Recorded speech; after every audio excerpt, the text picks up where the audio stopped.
Hey pessoal, mais um vídeo de domingo então, nos quais eu faço algumas relações entre motocicletas e filosofia. E a estrada que vocês estão vendo é a estrada de Arroio do Padre, uma região próxima aqui de Pelotas, muito bonita, predominantemente verde, de colônias, então um lugar muito bacana de visitar. Como nós fechamos um ano de Brunch das Litas aqui em Pelotas, resolvemos fazer um assado, ir para um lugar um pouco mais isolado, para então, assar uma coisinha, curtirmos a natureza e, é claro, aproveitarmos um pouco dessa estrada muito bonita. E sem dúvidas, eu não poderia deixar de gravar e trazer aqui para vocês as imagens e um papo filosófico, né? Por esse motivo, bora para mais um videozinho?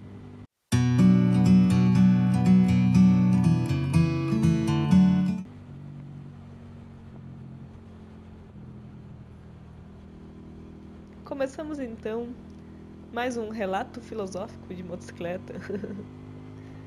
Eu lembro que eu concluí a ligação entre motocicletas e filosofia ainda muito cedo, a tal ponto que é difícil destacar qual foi a causa primeira. Eu não sei se foi a minha paixão por filosofia ou a paixão por motos que me conduziu a essa associação. Porque eu não pilotava motos ainda e eu ainda não estudava filosofia. Talvez então eu tenha concluído intuitivamente que eram assuntos complementares. Ou até mesmo dá para dizer que assuntos inseparáveis para alguém que possua contato com esses dois temas, né? Filosofia e motos. Isso porque as motos estão associadas à aventura, estão associadas à liberdade, à autonomia e aos espíritos livres.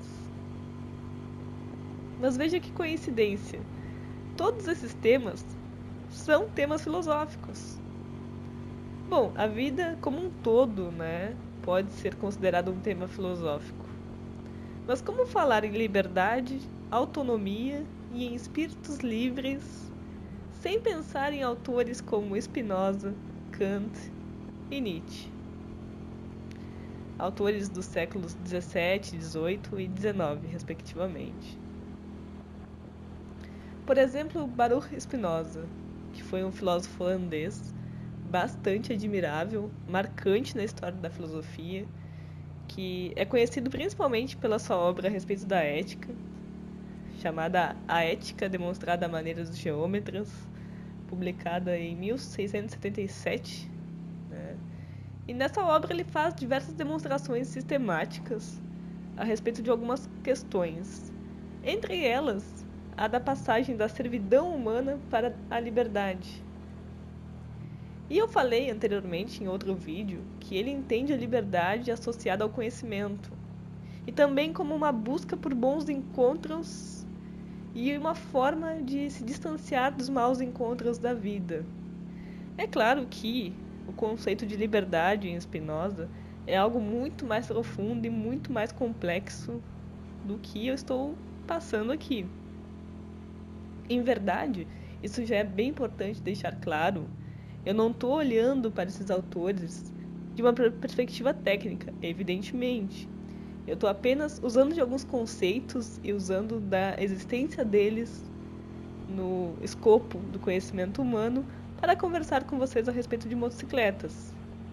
É extremamente importante deixar isso bem claro, Até porque é uma forma de estimular a curiosidade de vocês, de repente de vocês quererem buscar um pouco mais sobre a filosofia, mas não é uma forma de dar aulas sobre a filosofia que não é a proposta do canal. Eu realmente quero trazer associações, com a vida dentro do campo do motociclismo, dentro do nosso escopo de motos, com autores que eu gosto bastante, que é possível associar. É claro que não de uma forma técnica. Mas, dito isso, voltamos a pensar então em Spinoza. E como o Spinoza pensa o ser humano? Porque se nós olharmos de uma perspectiva profunda a noção de liberdade de Spinoza, é realmente algo muito complexo, porque ele entende o ser humano dentro de um quadro de leis absolutamente necessárias. Então, a forma de ser livre dentro do pensamento de Spinoza é muito específica, porque ele considera que nós estamos constantemente nos confrontando com forças externas. E essas forças externas influenciam nossas vidas, balançam nossas vidas, e é algo constante, para diversos lados. Então nós estamos constantemente submetidos a essas leis exteriores. E como é que ele entenderia a liberdade? Em rápidas palavras. Bom, só há liberdade quando a vida é produzida por ti mesmo. Ou seja, quando tu consegue agir segundo a tua própria natureza, independentemente dessas forças externas que estão ali te influenciando. Elas não vão deixar de te influenciar. As forças externas estão ali. Agora, se você deixar de agir de acordo com a sua própria natureza por causa dessas forças externas, então você está submetido à servidão. E nesse caso, o processo da obra dele, nesse ponto, é justamente demonstrar como acontece, né, essa saída da servidão para um campo de liberdade. E isso acontece a partir do conhecimento. É a partir do conhecimento que nós conseguimos nos libertar e conhecer também a nossa natureza. E nesse sentido de ouvirmos a nossa natureza, podemos pensar na quantidade de influências externas e forças externas que nos conduzem a pensar que viver em cima de uma moto é algo muito perigoso, que é nocivo e que às vezes é mais válido uma vida de segurança e conforto. E a liberdade, nesse caso, está exatamente em ouvirmos o nosso próprio caminho, a nossa própria natureza. Então, o que podemos fazer com essa paixão impregnada à nossa natureza? Essa paixão que conduz os nossos corações às motocicletas? É algo bastante bonito, né? Eu tô aqui romantizando um pouco. Algo bastante fidedigno. Eu realmente vejo as motocicletas de uma perspectiva bastante romântica, né? Mas então, o que fazer quando essa paixão nos impele a essa vida? Talvez seja esse o ponto, né? Seguirmos a nossa natureza, sermos fidedignos. E nessa questão, é interessante nós puxarmos o filósofo alemão Immanuel Kant. E por que eu trago ele agora? Porque a liberdade e a autonomia, a capacidade de pensar de forma autônoma, são a fonte do pensamento do Kant. O Kant tinha como questão basilar da sua filosofia a autonomia. Não à toa, a autonomia é realmente o fundamento base da filosofia moral kantiana. E o Kant acreditava nessa capacidade do ser humano de agir sobre representações de leis da própria razão, né? Então ele pensava a autonomia e não a heteronomia. A heteronomia é quando tu age sobre influência externa, e a autonomia é quando você age a partir da lei da sua própria razão. Se por acaso alguém tiver interesse em ler Kant, eu recomendaria muito fortemente o texto A Resposta à Pergunta O que é o Esclarecimento. Tem em PDF disponível aí no Google, basta você procurar que você encontra muito facilmente. Talvez você encontre pelo título A Resposta à Pergunta O que é o Iluminismo, mas é o mesmo texto. É claro que o Kant é um autor bastante conhecido pela dificuldade dos seus textos, mas essa obra em específico, ela é uma obra feita para um público mais geral. Então, é um texto bem mais tranquilo de ser lido, muito mais agradável e menos árido do que os outros textos dele.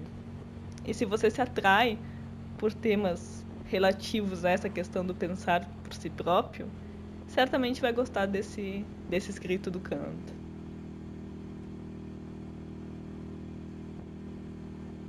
E para pegar o rumo do último filósofo que eu falei anteriormente, eu vou citar essa passagem.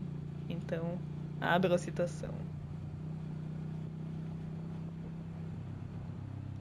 quem alcançou, em alguma medida, a liberdade da razão, não pode se sentir mais que um andarilho sobre a terra, e não um viajante que se dirige a uma meta final, pois esta não existe. Mas ele observará e terá olhos abertos para tudo quanto realmente se sucede no mundo. Por isso, não pode atrelar o coração com muita firmeza a nada em particular. Nele deve existir algo de errante, que tenha alegria na mudança e na passagem. Fecha a citação. Essa é uma passagem do Nietzsche que nós encontramos na obra Humano Demasiado Humano. É inegável que nós atrelamos o nosso coração fortemente às motos, mas não aos destinos, não às metas. Por esse motivo, não é raro nós vermos motociclistas, afirmando saírem apenas para rodar. Porque, de fato, a maioria de nós não dá tanta importância para onde vamos. Desde que a jornada exista, o destino tanto faz. São espíritos livres. E bom, o que são os espíritos livres para o Nietzsche? Ele nos responde também em Humano Demasiado Humano. E aí eu vou abrir a citação novamente para responder. É chamado de espírito livre aquele que pensa de modo diverso do que se esperaria com base em sua procedência, seu meio, sua posição e função, ou com base nas opiniões que predominam em seu tempo. Ele é a exceção. Os espíritos cativos são a regra. Fecha a citação.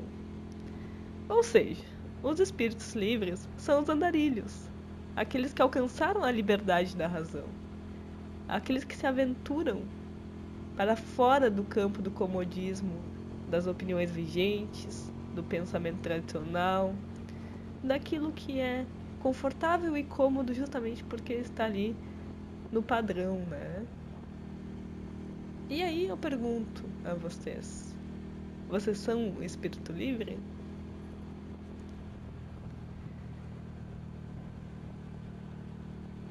Então é isso, pessoal. Espero que vocês tenham gostado do vídeo. Lembrando aqui que essas analogias não têm uma pretensão filosófica técnica, evidentemente. Eu estou aqui apenas buscando fazer associações e conversar um pouco sobre motos e filosofia. Se gostaram, se inscrevam no canal, deixem um like, deixem um comentário. Sempre gosto de ouvir as opiniões de vocês. E até o próximo.